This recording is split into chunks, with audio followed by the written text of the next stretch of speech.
Ici, avant qu'on mette en place le barrage fermé, partez d'Oiapoque, donc la première ville au Brésil qui donne sur le fleuve Oyapock, qui permet d'arriver ici assez facilement en 10-12 heures.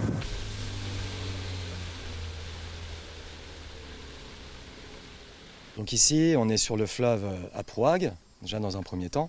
Donc c'est l'un des principaux fleuves de l'intérieur guyanais. Et depuis 2022, on a mis en place un barrage hermétique de contrôle fluvial pour lutter contre les flux logistiques liés à l'orpaillage illégal. Les troubles sociaux sur le littoral guyanais, on désengage quasiment tout le dispositif de la forêt. En 6 mois à peu près, on passe de 8000 garimperos à 10 000. Donc pour amplifier les effets, on a décidé d'entraver totalement le fleuve et de mettre en place ce barrage donc en novembre 2022, ce qui a permis d'endiguer l'intégralité des flux. Il n'y a aucune pirogue de garimperos qui a tenté depuis de franchir le barrage. Donc nous, on a fait des essais au préalable. On peut passer au-dessus, mais ce que vous voyez ici au niveau de l'ouvrage, au niveau des pointes métalliques, ça va arracher la base de la pirogue au bout de 5 à 8 minutes. La totalité de l'embarcation coule.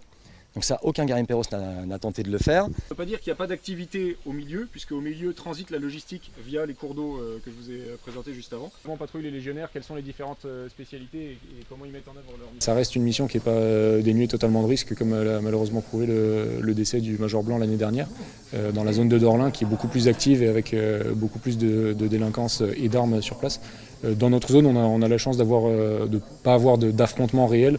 Il y a parfois de la présence de bandes armées, mais c'est surtout les garimperos qui en sont les victimes. Et dès qu'ils savent qu'il y a un détachement de la force harpie qui s'approche, ils ont tendance à se mettre en retrait tout de suite.